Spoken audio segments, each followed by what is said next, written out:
जय श्री कृष्ण। हर हर महादेव। स्वागत है आप सभी का आपके अपने चैनल हमारे संस्कार में। आज हम आपके लिए लेकर आए हैं कार्तिक मास की कथा अध्याय 4। लेकिन उससे पहले आपसे निवेदन है, जो चैनल पर नए हैं वो चैनल को सब्सक्राइब करें, वीडियो को लाइक करें, ज़्यादा से ज़्यादा शेयर करें, बेल आइकन को भी अवश्य ही दबाएं। कमेंट्स बॉक्स में जय श्री कृष्ण, हर हर महादेव, राधे राधे लिखना ना भूलें। अपना प्यार और सहयोग हमें ऐसे ही प्रदान करते रहें, क्योंकि आपकी इस छोटी सी कोशिश, छोटी सी मदद से हमारा मनोबल बहुत बढ़ता है। परम पिता परमेश्वर की कृपा आप सभी पर और आपके अपनों पर बनी रहे। आप सभी का दिन शुभ और मंगलमयी हो। आज 10 तारीख है और दिन है शुक्रवार का। आज कार्तिक मास के कृष्ण पक्ष की चतुर्थी तिथि है और इस तिथि को कृष्ण पिंगला चतुर्थी के नाम से भी जानते हैं। वहीं इस सब के साथ साथ आज साल का सबसे प्रमुख व्रत है, जिसे करवा चौथ कहा जाता है और जिसे सुहागिन महिलाएं अपने पति की लंबी उम्र और अपने परिवार में सुख समृद्धि की कामना से रखती हैं। आज हम आपको सुनाने जा रहे हैं कार्तिक मास महात्म्य के चौथे दिन की कथाएं। लेकिन उससे पहले आज हम आपको कार्तिक मास में सुनी जाने वाली सीता के नित्य नेम की कथा सुनाएंगे। इस कथा को श्रद्धा के साथ और विश्वास के साथ पूरे ध्यान देकर सुनिएगा। माँ सीता की कृपा से आपके घर में हमेशा अन्न धन के भंडार भरे रहेंगे और पूरे साल भर आपको किसी भी सुविधा की, किसी भी चीज की कमी नहीं होगी। तो आइए भगवान श्री गणेश जी का ध्यान करते हुए सीता के नित्यनेम की कथा को सुनते हैं। राजा दशरथ की आज्ञा से भगवान श्री राम, माता सीता और लक्ष्मण जी सहित वनवास जाने लगे। रास्ते में सभी तीर्थ, गंगा, यमुना, गोमती नदियों में पितृ तर्पण कर वे कंदमूल, फल फूल खाते हुए वन में अपना समय व्यतीत करने लगे। कार्तिक का पवित्र मास आया। एकम यानी प्रथमा के दिन, जिसे आम भाषा में पड़वा कहते हैं, लक्ष्मण जी ने राम जी की आज्ञा से फल फूल लाकर सीता माता को दिए। तब सीता माता ने 4 पत्तल परोसी। यह देखकर लक्ष्मण को आश्चर्य हुआ। तब उन्होंने कौतूहल से पूछा, भाभी माँ, हम तो 3 हैं, फिर 4 पत्तल क्यों परोसी? तब माता सीता ने कहा, 1 पत्तल गौ माता की है। जब उन्होंने राम जी, लक्ष्मण जी और गौ माता को पत्तल परोस दी, तब श्री राम जी ने पूछा, सीता जी, आपने भोजन अब तक शुरू क्यों नहीं किया? तब सीता माता बोली, प्रभु, मेरे तो राम कथा सुनाने का नियम है। राम कथा सुनने के बाद ही मैं फलाहार ग्रहण करूंगी। तब राम जी बोले, मुझे कथा सुना दो। लक्ष्मण जी बोले, मैया मुझे सुना दो। तब सीता माँ बोली, औरत की बात औरत सुने। आप मेरे पति हो और आप मेरे देवर हो, मैं भला आपसे कैसे कहूँ? तब लक्ष्मण जी ने सोचा कि इस बियाबान जंगल में भला कौन औरत मिलेगी। तब लक्ष्मण जी ने अपनी माया के द्वारा एक नगरी बनाई और उस नगरी में सारी सुख सुविधाएं मौजूद थी। उस नगरी में सारी चीजें सोने की बनी हुई थी, इसीलिए उस नगरी का नाम रखा गया सोन नगरी। सभी नगर निवासियों को घमंड हो गया था कि उस नगरी में कोई भी गरीब नहीं है। जब सीता जी कुएं पर पानी लेने गई और पनिहारिनों से राम राम किया तो किसी ने कोई जवाब नहीं दिया। लेकिन थोड़ी ही देर में एक छोटी सी कन्या आई। सीता जी ने उसे भी राम राम कहा तो उसने सामने से जवाब दिया और राम राम कहा। सीता जी ने उससे पूछा, बाईसा, राम कथा सुनोगी क्या? तब वह बोली, मेरे घर पर तो बहुत काम है। सीता जी ने कहा, मेरे पति राम और देवर लक्ष्मण भूखे बैठे हुए हैं। तब वह छोटी लड़की बोली, मेरी माँ भी मेरे घर पर इंतजार कर रही है। और ऐसा कहकर वह लड़की वहाँ से चली गई। तब माँ सीता के क्रोध से सारी नगरी साधारण हो गई, यानी उन्होंने श्राप दे दिया और सारी नगरी सोने की नगरी से साधारण हो गई। जब वह लड़की अपने घर पहुंची तो उसकी माँ बोली कि बाई यह क्या हुआ। तब लड़की बोली मुझे तो कुछ नहीं पता, लेकिन माँ वहाँ पर एक साध्वी बैठी थी जो मुझे राम कथा सुनाने के लिए कह रही थी, लेकिन मैंने मना कर दिया, कथा नहीं सुनी। अगर उसने कुछ किया हो तो पता नहीं। यह बात जानकर उसकी माँ ने उससे कहा कि बेटा जाओ और जाकर उनकी कथा सुन लो। लेकिन लड़की ने कथा सुनने से बिल्कुल इनकार कर दिया। तब उसकी बहू बोली माँ जी अगर आप आज्ञा दें तो मैं कहानी सुनकर आती हूँ। जब बहू कुएं पर गई तो वह बार बार मटके में पानी भरती और खाली करती। यह देखकर सीता जी ने उससे कहा कि आपके घर पर कुछ काम नहीं है क्या।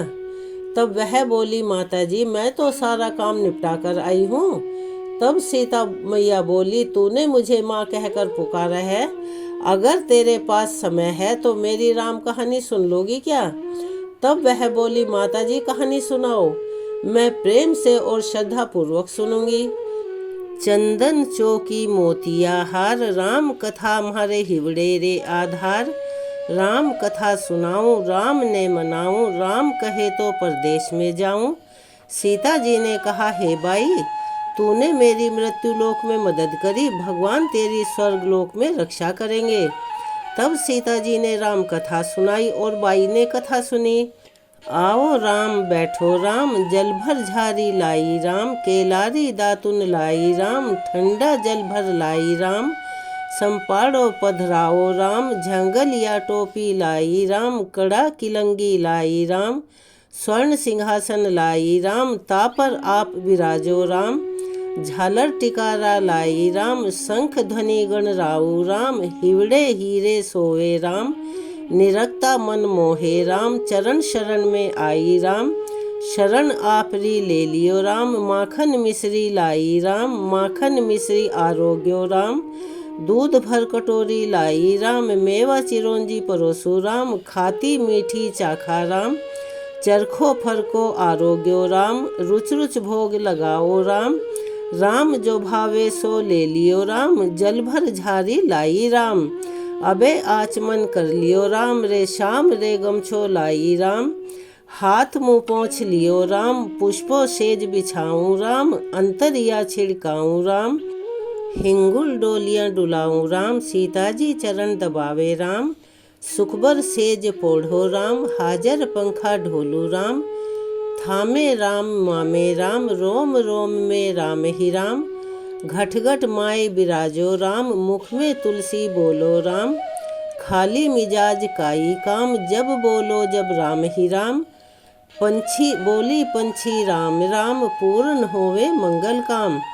इस प्रकार से राम कथा पूर्ण हुई तो सीता माता ने कहा हे बाई तूने इतनी श्रद्धा और विश्वास से मेरी राम कथा सुनी, मेरी सहायता की, राम लक्ष्मण जी को जिमाया, भगवान तेरी रक्षा करेंगे और तुझे स्वर्ग का सुख मिलेगा। और सीता माता ने उपहार स्वरूप अपने गले का हार उतारकर उसे दे दिया। जब वह हार लेकर घर गई तो उसका मटका सब कुछ सोने का हो गया। सासू जी ने देखकर कहा यह सब तू कहाँ से लाई। तब बहू बोली माँ मुझे सीता जी ने राम कथा सुनाई है, यह सब उसी का पुण्य प्रताप है। तब सासू जी ने कहा अब तो प्रतिदिन राम कथा सुनकर आना। बाई को राम कथा सुनते सुनते बहुत दिन हो गए। तब उसने माँ सीता जी से पूछा माँ इसकी उद्यापन विधि भी बतला दीजिए। तब सीता जी ने कहा 7 लड्डू लाना, 1 नारियल लाना, उसके 7 हिस्से करना, 1 हिस्सा मंदिर में चढ़ाना, जिससे मंदिर बनवाने जितना फल मिलेगा 1 भाग सरोवर के किनारे गाड़ देना, जिससे सरोवर खुदवाने जितना फल मिलेगा। 1 भाग भगवत गीता पर चढ़ाना, जिससे भगवत गीता पाठ करवाने जितना फल होगा। 1 भाग तुलसी माता पर चढ़ाना, जिससे तुलसी विवाह जितना फल मिलेगा। 1 भाग कुंवारी कन्या को देना, जिससे कन्या विवाह जितना फल होगा। 1 भाग सूरज भगवान को चढ़ाना, जिससे 33 कोटि देवी देवताओं को भोग लगाने जितना पुण्य प्राप्त होगा। अब तो बहू ने विधि पूर्वक उद्यापन भी कर दिया। फिर वह सीता माता के पास आई और बोली, माता मैंने तो विधि पूर्वक उद्यापन कर दिया। सीता माता बोली, अब 7 दिन बाद बैकुंठ से विमान आएगा। 7 दिन पूरे हुए, विमान आ गया तो बहू ने कहा, सासू जी स्वर्ग से विमान आया है। तब सासू जी ने कहा, बहू तेरे ससुर जी को तो मुझे भी साथ ले चल। तो माता पिता को ले चल, सारे कुटुंब परिवार को ले चल, अड़ोसी पड़ोसी को भी ले चल। बहू ने सबको विमान पर बिठा लिया, पर विमान खाली था। थोड़ी ही देर में उसकी ननद आई और देखते ही देखते विमान भर गया। तब बहू ने माँ सीता से कहा कि माँ नंदबाई सा को भी बिठा लो। लेकिन सीता माता ने कहा, इसने कभी कोई धर्म पुण्य किया ही नहीं। तब बहू ने कहा, बाईसा आप पहले कार्तिक मास में राम लक्ष्मण की कथा सुनना, उसके बाद आपके लिए भी बैकुंठ से विमान आएगा। गांव के सारे लोग इकट्ठा हो गए और पूछने लगे, बाई तूने ऐसा कौन सा पुण्य धर्म किया, भगवत गीता के पाठ किए, हमें भी बताओ। तब बाई ने कहा, मैंने तो माता सीता से प्रतिदिन सिर्फ राम कथा सुनी और नियम से उसका उद्यापन किया। तब समस्त ग्रामीण भी राम कथा सुनने की जिद करने लगे। तब बाई राम कथा कहने लगी और सभी नर नारी सुनने लगे। राम कथा समाप्त होते ही समस्त नगरी सोने की हो गई। बाई ने कहा, जो कोई राम कथा सुनेगा उसको मेरे ही समान फल मिलेगा। तब सभी राम लक्ष्मण जी और सीता जी की जय जयकार करने लगे और वह स्वर्ग से आया विमान देखते ही देखते स्वर्गलोक को वापस चला गया। 7 स्वर्ग के दरवाजे खुल गए। पहले द्वार पर नाग देवता समस्त देवी देवता पुष्पों की वर्षा करने लगे। देवताओं ने पूछा कि तूने क्या पुण्य किया था।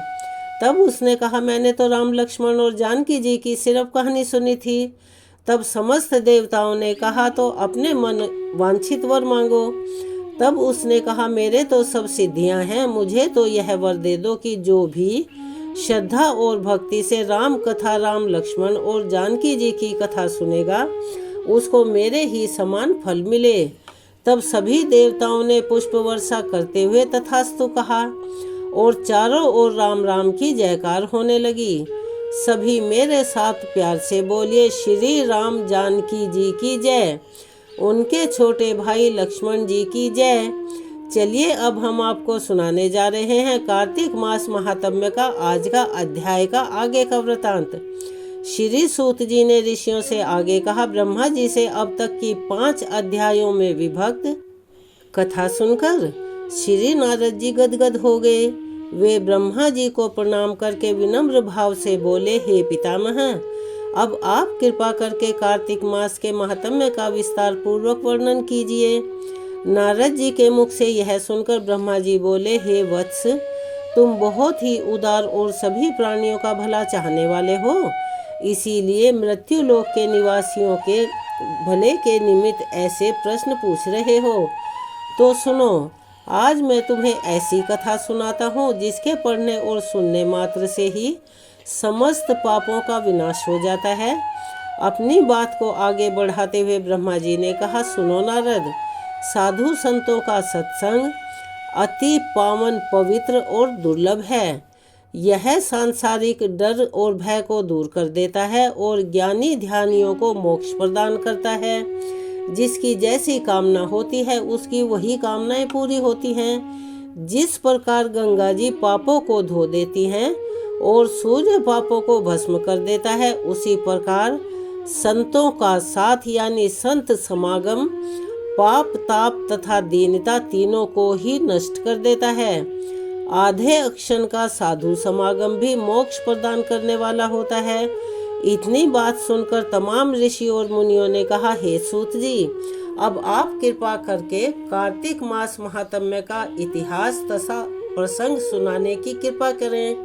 श्री सूत जी बोले, हे ऋषियों, एक समय चंद्र बदनी एवं कमल के समान कमल नयनी श्री सत्यभामा ने मन ही मन में विचार किया कि मैं धन्य हूँ, जिससे पति देव स्वयं त्रिलोकीनाथ भगवान मधुसूदन हैं और वे 16,108 रानियों में सबसे बढ़कर मुझसे प्रेम करते हैं। जिस कल्प वृक्ष की पृथ्वी पर बसने वाले प्राणी बात तक नहीं जानते, वह कल्प वृक्ष स्वयं मेरे आंगन में लगा हुआ है। ऐसा विचार कर सत्यभामा जी ने श्री कृष्ण भगवान से कहा, हे प्रभु, मैं आपसे एक बात पूछती हूँ। आशा है कि आप मेरे हित के लिए मेरी इन बातों का उत्तर देने की कृपा करेंगे। सत्यभामा जी की यह बातें सुनकर भगवान कृष्ण सत्यभामा जी का हाथ पकड़कर कल्प वृक्ष के नीचे ही ले गए। भगवान ने कहा, हे सत्यभामा, मैं अपनी सब रानियों में आपको ही सबसे प्रिय मानता हूँ और इसीलिए मैंने आपके स्नेहवश सुरराज इंद्र से विशेष विरोध करके यह कल्प वृक्ष स्वर्ग से लाकर तुम्हारे आंगन में लगाया है। मैं तुम्हारे लिए ना देने वाली अदेय वस्तु भी दे सकता हूँ और अकथ्य अर्थात ना कहने वाली बात भी कह सकता हूँ। अब यदि तुम मुझसे गुप्त से गुप्त बात भी पूछोगी तो मैं तुमसे वह भी बताऊंगा। भगवान श्री कृष्ण की ऐसी बात सुनकर सत्यभामा जी गदगद होकर बोली कि हे स्वामी, यदि आप मुझसे इतने प्रसन्न हैं तो मुझे यह बताने की कृपा करें कि मैंने पूर्व जन्म में ऐसा क्या पुण्य किया था, ऐसे क्या शुभ कार्य किए थे जिससे मुझे आपकी अर्धांगिनी बनने का सौभाग्य प्राप्त हुआ और आपके साथ गरुड़ पर बैठकर ब्रह्मलोक तथा इंद्रलोक में आने जाने की सुविधा भी मिली। हे नाथ, पूर्व जन्म में मैं कौन थी तथा किसकी कन्या थी, सो आप मुझे विस्तार पूर्वक सुनाइएगा।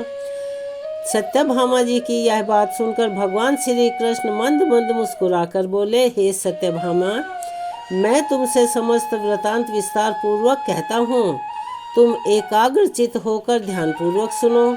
सतयुग के अंत में मायापुर नगर के अत्रि कुल में देव शर्मा नामक 4 वेदों, 6 शास्त्रों तथा 18 पुराणों के ज्ञाता एक ब्राह्मण रहा करता था। वह भगवान सूर्य का अनन्य भक्त था और रात दिन अतिथियों की सेवा में लगा रहता था। लेकिन उसको सिर्फ एक ही दुख था, उसके कोई संतान नहीं थी। फिर बड़ी आयु में उसे एक कन्या प्राप्त हुई जिसका नाम उन्होंने गुणवती रखा। देव शर्मा ने अपने एक शिष्य जिनका नाम चंद्र प्रकाश था, उसके साथ अपनी कन्या गुणवती का विवाह कर दिया। चंद्र प्रकाश अपने ससुर के पिता के समान सेवा किया करता था। एक दिन देव शर्मा अपने दामाद को साथ लेकर लकड़ियां काटने के लिए वन में गया। वन में उन्होंने इधर उधर फिरते हुए एक महाभयानक राक्षस को देखा। उसको देखकर उन दोनों के हाथ पैर फूल गए यानी ठंडे हो गए और भागने में असमर्थ होने के कारण वे दोनों उस राक्षस के हाथों वहीं मारे गए। परंतु उस अक्षेत्र तथा अपनी भक्ति के प्रभाव के कारण वे मेरे बैकुंठ धाम में चले आए। जैसे मेघों द्वारा बरसा हुआ जल सब नदियों द्वारा समुद्र में प्रवेश कर जाता है, ठीक उसी तरह से गणेश, शिव, सूर्य, विष्णु इनमें से किसी भी देवता की भक्ति और उपासना करें वह मुझे ही प्राप्त होता है। इसी से वह सूर्य भक्त हमारे दूतों के द्वारा विमान में बिठाकर हमारे लोक में पहुंचा दिया गया। इधर उन दोनों के मरने की सूचना सुनकर गुणवती बहुत रोने लगी और रो रो कर कहने लगी, हे पिता, हे पतिदेव, अब मैं अकेली कैसे जीवित रह पाऊंगी। हाय हाय, तुमने मुझे किसके भरोसे छोड़कर तुम दोनों कहाँ चले गए। अब मेरे खाने पीने का प्रबंध कौन करेगा, कहाँ से होगा। हे तात, मेरा कौन सहारा है। इस प्रकार गुणवती विलाप करती हुई पृथ्वी पर गिरकर मूर्छित हो गई और जब उसे होश आया तो घर का सब सामान बेचकर उसने अपने पति और पिता की अंत्येष्टि क्रिया की।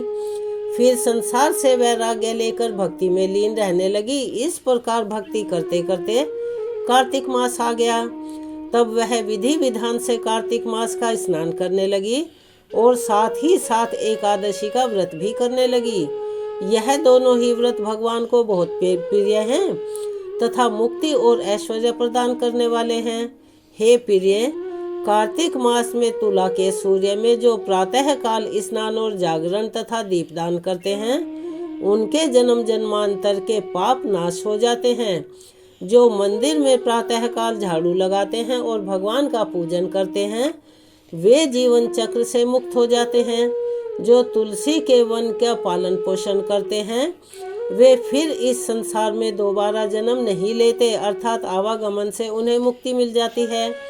एक दिन की बात है, गुणवती ज्वर से पीड़ित हो गई और असहनीय पीड़ा में भी दुर्बल शरीर होते हुए वह गंगा स्नान का कष्ट सहते हुए गई। स्नान करने को गंगा जी में प्रवेश करते ही मारे ठंड के उसका सारा शरीर थरथर कांपने लगा और वह शिथिल होकर वहीं गिर पड़ी। उसी समय श्री विष्णु भगवान के दूत सुंदर विमान लेकर आए और उसे विमान में बिठाकर विष्णु लोक में ले गए।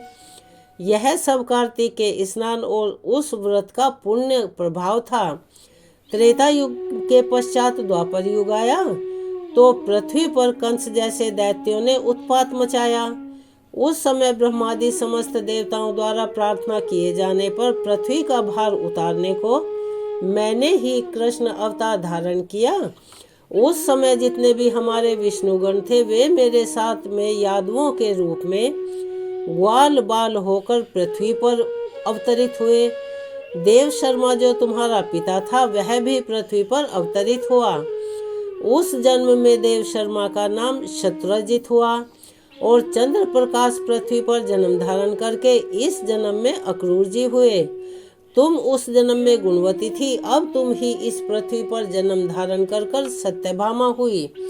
कार्तिक के व्रत के प्रभाव से ही तुम हमारी प्रिया हुई हो और तुमने आजन्म तुलसी वृक्ष की जो सेवा की, सींच कर उसका पालन किया, इसी से तो तुम्हारे आंगन में आज यह कल्प वृक्ष लगा हुआ है। और कार्तिक मास में तुमने जो दीपदान किया था, इसी से तुम्हारे घर में लक्ष्मी का प्रकाश है, यानी स्थायी निवास है। कार्तिक मास में व्रत आदि करके जो तुमने काया कष्ट सहन किया था, उसी से तुम मेरी अर्धांगिनी हुई हो। जो कोई कार्तिक मास में व्रत आदि करता है वह मुझे तुम्हारे ही समान प्रिय होता है। हे प्रिय, अन्य दूसरे जप तप यज्ञ दान आदि कार्तिक मास के 16वें भाग के बराबर भी नहीं होते। तो आज के महात्म्य को हम यहीं विराम देते हैं। इसके आगे का वृतांत हम अपनी आने वाली वीडियो में सुनाएंगे। तब तक के लिए मेरे साथ एक बार प्यार से बोलिए जय श्री कृष्णा, हर हर महादेव।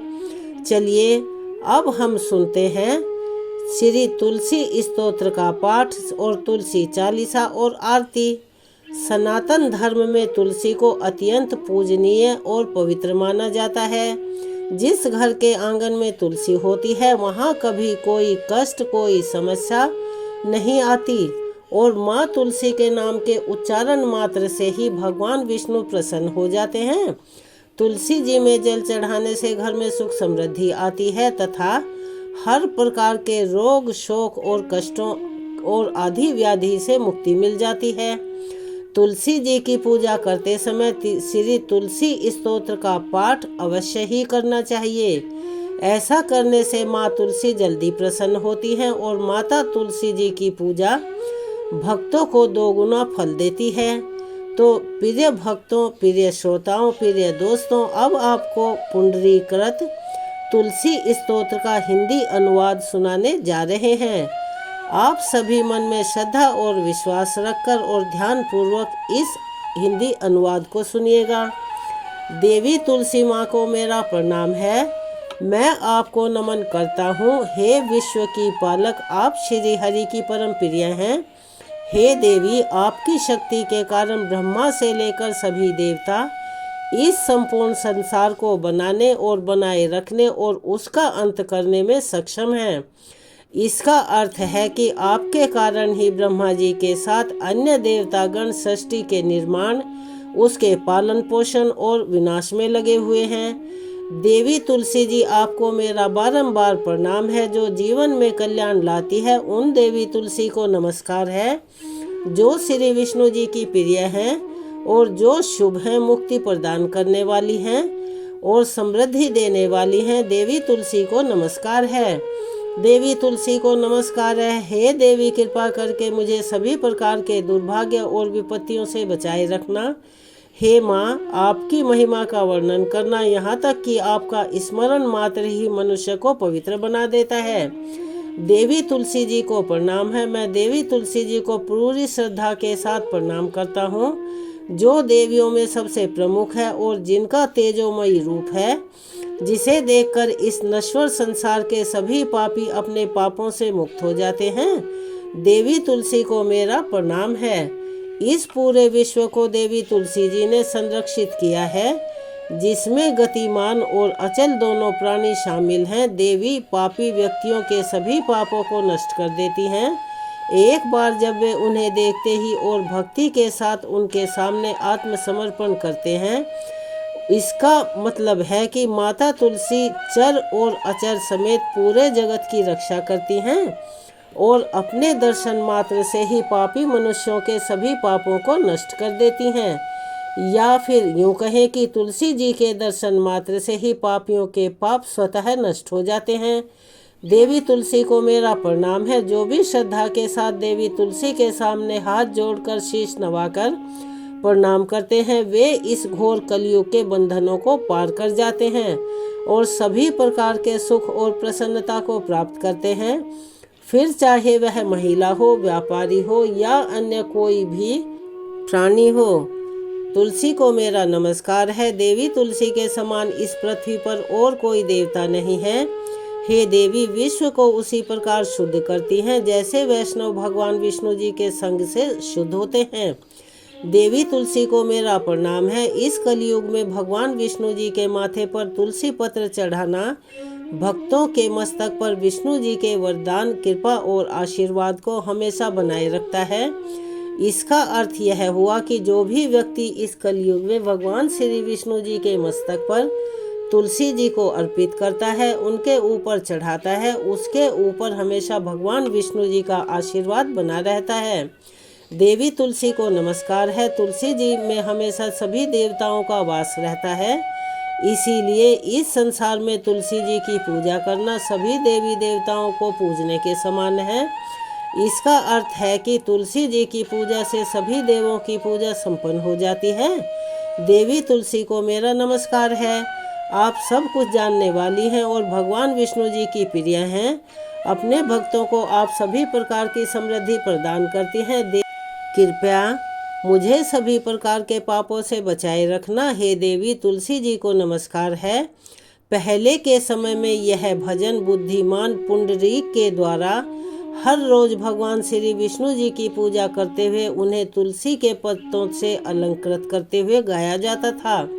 देवी तुलसी जी को नमस्कार है, जिनके 16 नाम हैं। तुलसी, श्री महालक्ष्मी, विद्या, अविद्या, यशस्विनी, धर्म का अवतार यानी धर्मिया, धर्मानना देवी, देवी देव मन प्रिया यानी देवियों और देवों को प्रिय, लक्ष्मी जी की प्रिय सखी देवी, स्वर्ण भूमि यानी पृथ्वी, अचला यानी स्थिर, चला यानी अस्थिर। देवी तुलसी के इन 16 नामों का भक्तगण पाठ करते हैं या महिमा गाते हैं तो देवी के 16 नामों का पाठ करने वाले भक्त आसानी से श्री हरि की भक्ति को प्राप्त कर लेते हैं और अंत में भगवान विष्णु जी के चरण कमलों में स्थान प्राप्त करते हैं, जिन्हें माँ तुलसी, पृथ्वी, महालक्ष्मी, कमल की स्वामिनी और श्री हरि की प्रिया के नाम से जाना जाता है।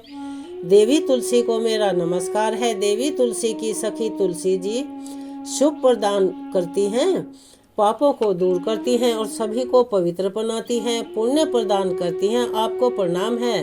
देवी तुलसी जिनकी प्रशंसा देव ऋषि नारद द्वारा की जाती है और श्री नारायण के प्रिय हैं, उन देवी तुलसी को हम सबका बारंबार प्रणाम है।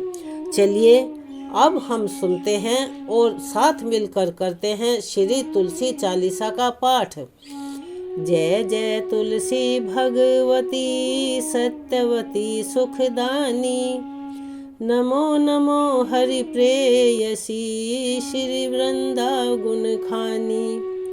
श्री हरि शीश विराजनी, देहु अमर वर अम्ब।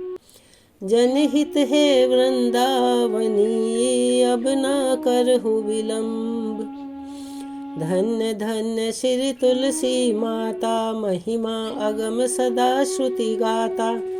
हरि के प्राण हो से तुम प्यारी, हरि ही हेतु कीन्हो तप भारी। जब प्रसन्न है दर्शन दीनो, तब कर जोर विनय उस कीन्हो। हे भगवंत कंत मम होऊ, दीन जानि तब छोड़हु छोहु। सुनि लक्ष्मी तुलसी की वाणी, दीनहु श्राप कद्ध पर आनी। उस अयोग्य वर मांगन हारी, होऊ विटप तुम जड़ तनु धारी। सुनि तुलसी ही शप्युत तेहि ठामा, करहु वास तुहु नीचन धामा। दियो वचन हरि तब तत्काला, सुनहु सुमुखी जनि होऊ बिहाला। समय पाइहु रूपा तोरा, पूजिहु आस वचन सत मोरा। तब गोकुल मह गोप सुदामा, तासु भई तुलसी तू बामा। कृष्ण रास लीला के माही, राधे शक्य प्रेम लखी नाही। दियो श्राप तुलसी तत्काला, नरलोक ही तुम जन्महु बाला। यो गोप यह दानव राजा, शंख चूड़ नामक सिर ताजा। तुलसी भई दासु की नारी, परम सती गुण रूप अगारी। सिद्ध कल्प बीती जब गयहु, कल्प तृतीय जन्म तब भयउ। वृंदा नाम भयो तुलसी को, असुर जलंधर नाम पति को। कर अति द्वंद अतुल बल धामा, कीना शंकर से संग्रामा। जब निज सैन्य सहित शिव हारे, मरहि न तब हर हरि ही पुकारे। पतिव्रता वृंदा नारी को, न सके पति ही संघारी। जब जलंधर ही वेश बनाई, वृंदा ढिग हरि पहुँचो जाई। शिव हित लह करी कपट प्रसंगा, कियो सतीत्व धर्म तो ही भंगा। भयो जलंधर कर संघारा, सुनि उर शोक उपारा। तेहि जड़ दियो कपट हरितारी, लखी वृंदा दुख घिरा उचारी। जलंधर जस हयो भीता, सोई रावण तस हरि सीता। अस प्रस्तर सम हृदय तुम्हारा, धर्म खंडी मम पति ही संघारा। यही कारण लह श्राप हमारा, होवे तनु पाषाण तुम्हारा। सुनि हरि तुरत ही वचन उचारे, दियो श्राप बिना विचारे। लक्ष्यो न निज कर तूति पति को, छलन चाहियो जब पार्वती को। जड़मति तू अस हो जड़ रूपा, जग में तुलसी विटप अनूपा। धग्व रूप हम शालिग रामा, नदी गंड की बीच ललामा।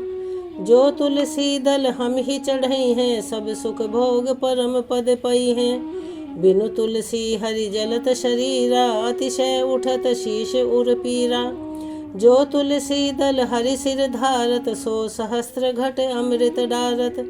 तुलसी हरि मन रंजनिहारी, रोग दोष दुख भंजनिहारी।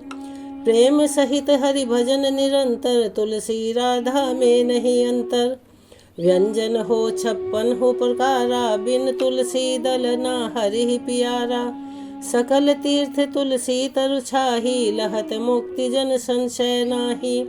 कवि सुंदर एक हरि गुण गावत, तुलसी ही निकट सहस गुण पावत। बसत निकट दुर्वासा धामा, जो प्रयास ते पूर्व ललामा। पाठ करहि जो नित नर नारी, होई ही सुख भाही त्रिपुरारी। तुलसी चालीसा पढ़हि, तुलसी तरु ग्रह धारी। दीप दान कर पुत्र, फल पावहि बंधु नारी। सकल दुख दरिद्र हरि हरवे परम प्रसन्न। आश धन जन लड़ही कर, बसहि पूर्ण अत्र लाही। अभिमत बल जगत महा लाही, पूर्ण सब काम। जे दल अर्पहि तुलसी ता, सहस बसहि हरि राम। तुलसी महिमा नाम लख, तुलसी सुत सुख राम। मानस 40 रच्यो, जगमह तुलसीदास। चलिए मेरे साथ प्रेम से बोलिए तुलसी महारानी की जय। चलिए अब हम सब मिलकर करते हैं तुलसी माता रानी की आरती। तुलसी महारानी नमो नमो, हरि की पट रानी नमो नमो। तुलसी महारानी नमो नमो। धन तुलसी पूर्ण तप कीनो, शालिग्राम बनी पटरानी। नमो नमो तुलसी महारानी, नमो नमो हरि की पटरानी। नमो नमो जाके पत्र मंजरी, कोमल श्रीपति कमल चरण लपटानी। नमो नमो तुलसी महारानी, नमो नमो हरि की पटरानी। नमो नमो कौन महीने बोई रानी तुलसी, कौन महीने हुई हरियाली। नमो नमो तुलसी महारानी, नमो नमो हरि की पटरानी। नमो नमो कौन महीने हुई तेरी पूजा, कौन महीने हुई पटरानी। नमो नमो तुलसी महारानी, नमो नमो आषाढ़ मास में बोई रानी तुलसी, सावन महीने हुई हरियाली। नमो नमो तुलसी महारानी, नमो नमो हरि की पटरानी। नमो नमो कार्तिक मास में हुई तेरी पूजा, मंगशिर मास हुई पटरानी। नमो नमो तुलसी महारानी, नमो नमो हरि की पटरानी। नमो नमो धूप दीप नवैध आरती, पुष्पन की वर्षा बरसानी। नमो नमो तुलसी महारानी, नमो नमो हरि की पटरानी। नमो नमो 56 भोग 36 व्यंजन, बिन तुलसी हरि एक न मानी। नमो नमो तुलसी महारानी, नमो नमो हरि की पटरानी। नमो नमो जो तुलसी को सवेरे गाए, श्री कृष्ण के दर्शन पाए। नमो नमो तुलसी महारानी, नमो नमो हरि की पटरानी। नमो नमो जो तुलसी को दोपहर को गाए, खीर खांड का भोग लगाए। नमो नमो तुलसी महारानी, नमो नमो हरि की पटरानी। नमो नमो जो तुलसी को सांझ को गाए, श्री कृष्ण की आरती उतारे। नमो नमो तुलसी महारानी, नमो नमो हरि की पटरानी। नमो नमो जो तुलसी को रात को गाए, श्री कृष्ण के चरण दबाए। नमो नमो तुलसी महारानी, नमो नमो हरि की पटरानी। नमो नमो सब सखी मैया तेरो यश गावे, भक्ति दान दीजे महारानी। नमो नमो तुलसी महारानी, नमो नमो हरि की पटरानी। नमो नमो तुलसी महारानी, नमो नमो हरि की पटरानी। नमो नमो तुलसी महारानी की आरती यहाँ संपूर्ण होती है। चलिए एक बार मेरे साथ सभी प्यार से बोलिए, जय श्री कृष्णा, हर हर महादेव, तुलसी महारानी की जय। अगर आप चैनल पर नए हैं और अभी तक चैनल को सब्सक्राइब नहीं किया है तो प्लीज़ चैनल को सब्सक्राइब करें, वीडियो को लाइक करें, ज़्यादा से ज़्यादा शेयर करें, बेल आइकन को भी अवश्य ही दबाएं और कमेंट्स बॉक्स में जय श्री कृष्णा, हर हर महादेव, जय हो तुलसी माता की अवश्य लिखें। आपका प्यार और सहयोग हमारे लिए अनमोल होता है। प्लीज़ इसे हमें प्रदान करते रहिएगा और हमारी मदद करते रहिएगा। चलिए मिलते हैं अगली वीडियो में इस अध्याय के आगे के वृतांत के साथ और नई कथाओं, नई कहानियों और नई जानकारियों के साथ। तब तक के लिए जय श्री कृष्णा, हर हर महादेव, धन्यवाद।